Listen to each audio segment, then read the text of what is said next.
चिट्टू और छोटू दो सगे भाई थे। दोनों में 2 साल का फर्क था। एक दिन स्कूल से वापस आने के बाद दोनों हर दिन की तरह खेलने कूदने में व्यस्त हो गए। खेलते खेलते चिट्टू और छोटू की आपस में ही किसी बात पे बहस होने लगी। बहस धीरे धीरे लड़ाई में बदल गई और वो दोनों एक दूसरे को मारने पीटने लग गए। तभी दोनों की दादाजी बाजार से टहलते हुए आते हैं और दोनों को लड़ता देख भागे भागे उन्हें शांत कराने आ जाते हैं। दोनों को शांत कराने के बाद दादाजी चिट्टू और छोटू से कहते हैं, तुम दोनों को अचानक क्या हो गया? अभी तो दोनों हंस खेल रहे थे और अचानक दोनों लड़ने लग गए। दादाजी की बातें सुनकर चिट्टू और छोटू दोनों एक साथ एक दूसरे की तरफ गुस्से से देखने लगते हैं और चिट्टू कहता है, दादाजी ये छोटू ना हर बार खेलते वक्त चीटिंग करता है। आज आप नहीं आते ना तो मैं तो इसे सबक सिखा कर रहता। दोनों वापस से लड़ने वाले होते हैं। तभी दादाजी कहते हैं, अरे तुम दोनों फिर शुरू हो गए। चलो मैं तुमको आज एक कहानी सुनाता हूँ जिसे सुनने के बाद तुम दोनों समझ जाओगे कि लड़ाई करना बुरी बात है और उसे सुनने के बाद तुम दोनों फिर कभी दोबारा नहीं लड़ोगे। दादाजी की बातें सुनकर दोनों कहानी सुनने को तैयार हो जाते हैं। समय की बात है। एक जंगल में भूलचंद नाम के भालू का एक परिवार रहता था। उसके 2 बेटे भी थे, चंगू और मंगू। दोनों भाई हमेशा हर छोटी से छोटी बात पे लड़ते रहते थे। इन दोनों की लड़ाई को देखकर भूलचंद के पड़ोसी अपने अपने बच्चों से कहा करते थे, चुपचाप से शहद पी ले, वरना तुझे भी चंगू और मंगू जैसे भाई लाकर दे दूंगी। इतनी सी बात की इतनी बड़ी सजा माँ, मुझे मत देना। मैं अभी शहद पीकर शहद खत्म कर दूंगा पूरा, पर मुझे चंगू और मंगू जैसा भाई लाके मत देना माँ। इस रोज रोज की लड़ाई की वजह से चंगू और मंगू के पिता भूलचंद हर वक्त परेशान रहते थे। मुझे ये बात समझ नहीं आती झुमरी, तुम इन दोनों को कुछ समझाती क्यों नहीं हो? बस जब देखो जब इन दोनों की लड़ाई को देखकर मुस्कुराती रहती हो।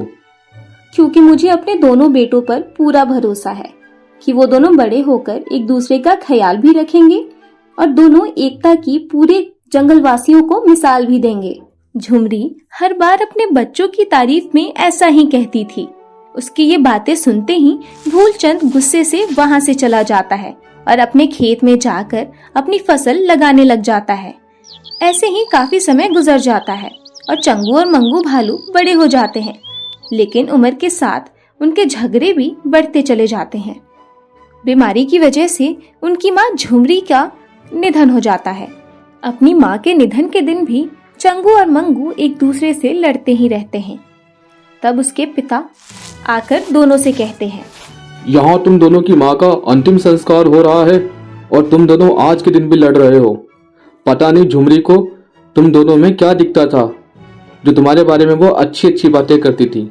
जी मैंने तो इसे कुछ कहा भी नहीं था। पहले इसने ही मुझे धक्का दिया और मैं चुपचाप खड़ा रहा। मैंने कुछ कहा भी नहीं इनको। नहीं पिताजी, पहले भैया ने ही मुझे चिढ़ाना शुरू किया था।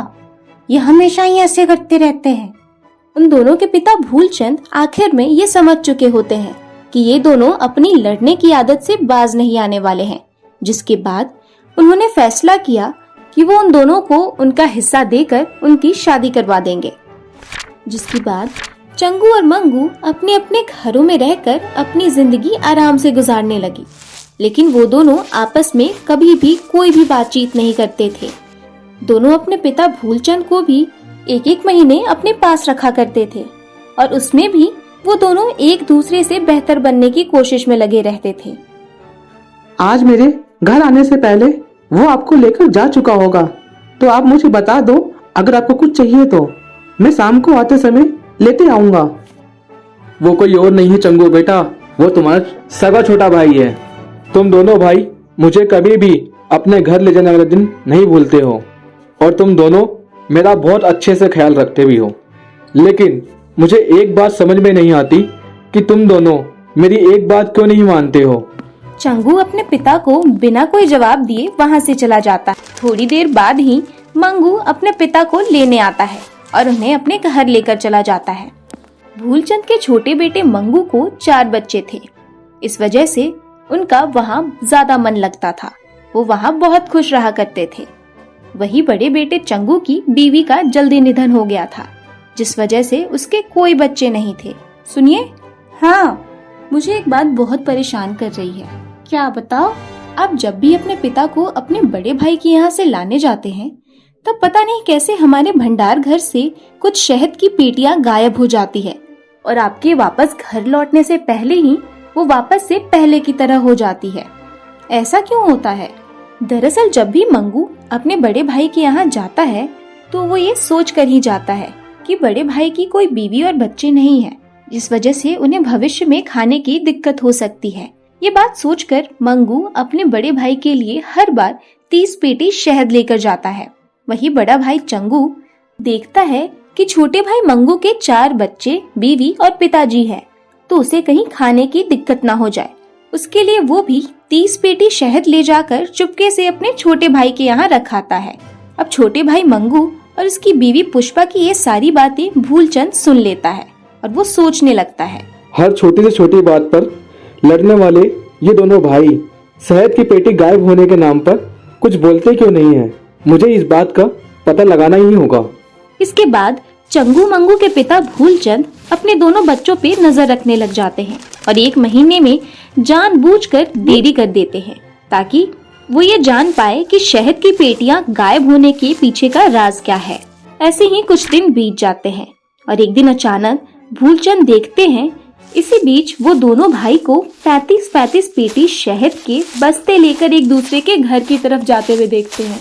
जिसके बाद भूलचंद दोनों भाई चंगू और मंगू को एक साथ बुलाकर पूछते हैं, तुम दोनों ये 35 पेटी शहद की लेकर कहाँ जा रहे हो? वो पिताजी, मैं तो इन्हें बाजार में बेचने जा रहा हूँ। मैं भी इन्हें बाजार में बेचने के लिए जा रहा हूँ। इतनी पेटियां लेकर तुम दोनों बाजार में बेचने नहीं जा रहे हो और बाजार का रास्ता तो दूसरी तरफ है। भूलचंद की ये बातें सुनकर चंगू और मंगू दोनों चुप हो जाते हैं। दोनों की चुप्पी देखकर भूलचंद समझ चुका होता है कि ये शहद की पेटियों का क्या चक्कर है। तुम दोनों की माँ कहा करती थी कि चंगू और मंगू जब बड़े हो जाएंगे तो समझदार भी हो जाएंगे और लड़ना भी बंद कर देंगे, पर मैं उसकी बातों पर कभी विश्वास भी नहीं कर पाया। पर आज तुम दोनों को ऐसा करता देख मुझे विश्वास हो गया कि वो सच कहा करती थी। चलो अब तुम दोनों मुझे ये बता दो कि ऐसा क्यों करते हो? पिताजी की ये बातें सुनकर दोनों भाई एक साथ कहते हैं कि उन दोनों के बीच चाहे कितनी भी लड़ाई हो, कितने भी झगड़े हो, लेकिन आखिरकार दोनों सगे भाई ही हैं। चाहे वो दोनों अच्छे वक्त में साथ रहे ना रहे, लेकिन बुरे वक्त में हमेशा एक दूसरे के साथ रहेंगे। दोनों भाई की ये बातें सुनकर उनके पिता भूलचंद रो पड़ते हैं। दोनों भाइयों की एकता की बात धीरे धीरे पूरे जंगल में फैल जाती है, जिसके बाद उन दोनों की माँ झुमरी ने जैसा कहा था बिल्कुल वैसे ही पूरे जंगल वाले चंगू और मंगू की तारीफों के पुल बांधने लगते हैं और उनकी मिसाल की। बच्चों, इस कहानी से हमें ये सीख मिलती है कि हमें हमेशा मिलजुल कर रहना चाहिए और एकता के साथ रहना चाहिए।